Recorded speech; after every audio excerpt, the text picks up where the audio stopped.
Assalamualaikum warahmatullahi wabarakatuh.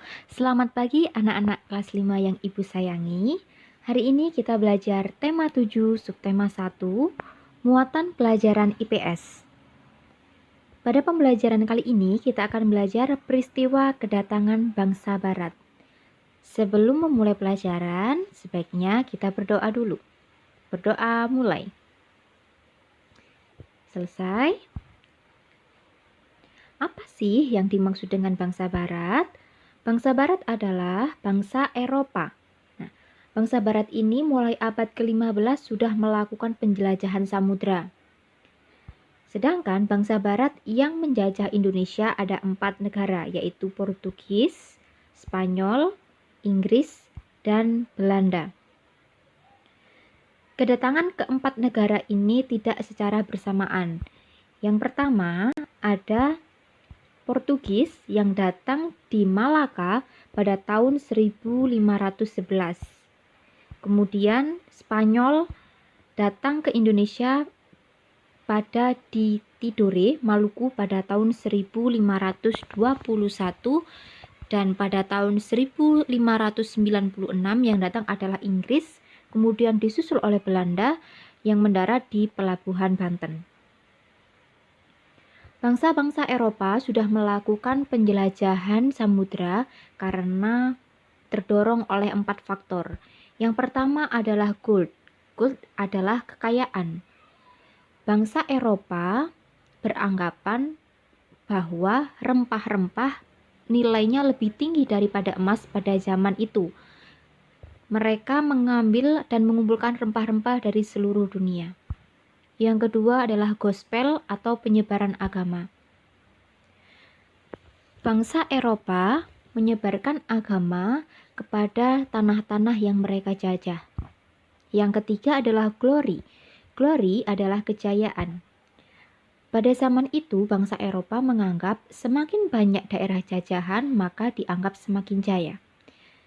Dan yang keempat adalah adanya perkembangan ilmu pengetahuan dan teknologi. Pada zaman itu, bangsa Eropa sudah mampu membuat kapal laut yang bisa digunakan untuk mengarungi samudra, sudah ditemukan mesiu untuk senjata, dan mereka sudah menemukan kompas untuk petunjuk arah. Nah, sedangkan gold, gospel, dan glory ini adalah disingkat atau dikenal dengan semboyan 3G. Pada saat itu rempah-rempah yang banyak dicari adalah lada, cengkeh, pala, jahe, dan kayu manis. Sekarang kita akan membahas peristiwa pada masa kolonial Inggris. Perlu diingat, pada materi kali ini kita hanya akan membahas peristiwa pada kolonial Inggris dan kolonial Belanda. Pada masa pemerintah kolonial Inggris, gubernur yang menjabat adalah Thomas Stamford Raffles. Dia menjabat mulai tanggal 19 Oktober 1811 dan mempunyai beberapa kebijakan. Kebijakan yang pertama adalah kebijakan di bidang ilmu pengetahuan, yaitu mengundang ahli untuk melakukan penelitian di Indonesia. Yang dimaksud ahli ini adalah orang-orang Eropa. Kemudian bersama Arnoldi, yaitu temannya, menemukan bunga terbesar di dunia, yaitu bunga bangkai, yang ada di daerah Bengkulu dengan nama Rafflesia arnoldi. Dan yang ketiga adalah menulis buku History of Java dan merintis pembangunan kebun raya Bogor. Kebijakannya yang kedua yaitu kebijakan di bidang ekonomi. Dia mengadakan sistem sewa tanah atau semua tanah rakyat adalah milik pemerintah, namun rakyat diwajibkan untuk membayar pajak kepada pemerintah. Kebijakan yang ketiga adalah kebijakan di bidang pemerintahan, pengadilan, dan sosial. Kebijakan tersebut meliputi Pulau Jawa dibagi menjadi 16 keresidenan. Setiap keresidenan mempunyai badan pengadilan dan melarang perdagangan budak.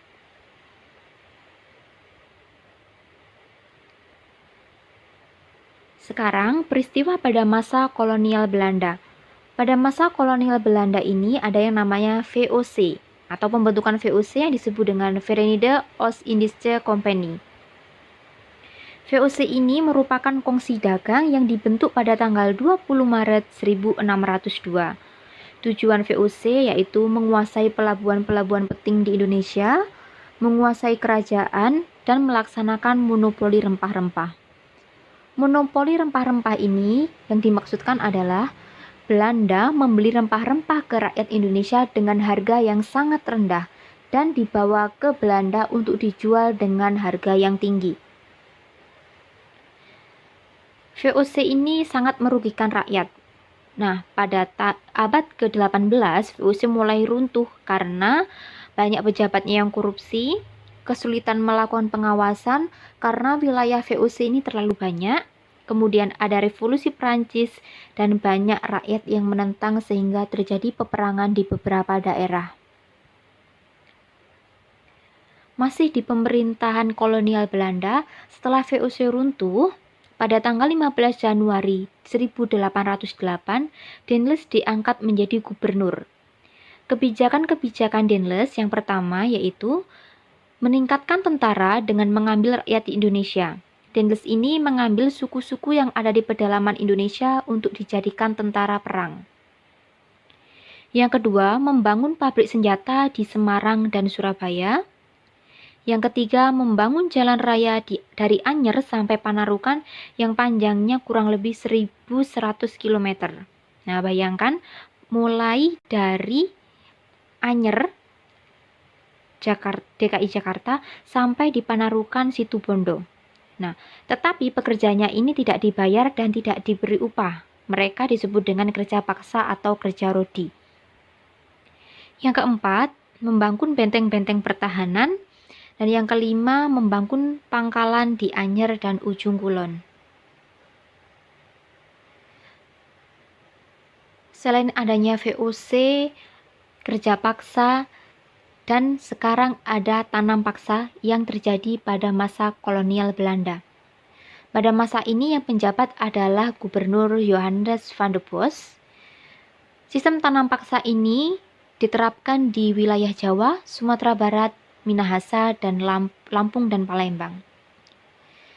Namun sistem tanam paksa ini banyak terjadi penyimpangan. Yang pertama, jatah tanah untuk tanam paksa yang diekspor lebih dari 1/5 bagian. Yang kedua, rakyat tidak sempat mengerjakan ladangnya sendiri. Yang ketiga, rakyat yang tidak punya ladang harus bekerja di bawah pimpinan Belanda. Yang keempat, waktu tanam melebihi 3 bulan. Yang kelima, setiap kelebihan panen tidak dikembalikan ke rakyat tapi diambil oleh Belanda. Yang keenam, kegagalan panen menjadi tanggung jawab petani.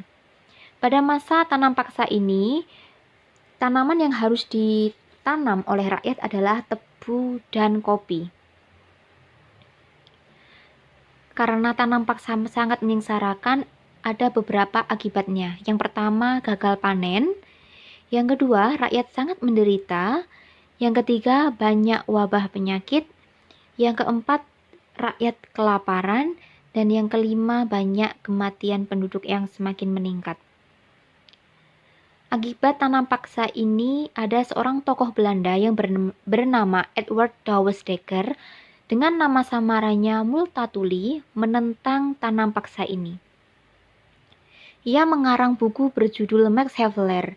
Ia juga menentang tanam paksa dan mengusulkan langkah balas budi kepada Indonesia. Langkah-langkahnya yang pertama adalah melalui pendidikan atau edukasi. Yang kedua, membangun saluran pengairan dan irigasi. Dan yang ketiga, memindahkan penduduk dari daerah padat ke daerah yang jarang penduduknya atau disebut transmigrasi. Nah, itu tadi penjelasan dari Ibu tentang kedatangan bangsa Barat ke Indonesia. Untuk pertemuan selanjutnya, Ibu akan menjelaskan tentang perlawanan-perlawanan rakyat terhadap bangsa Belanda dan Inggris.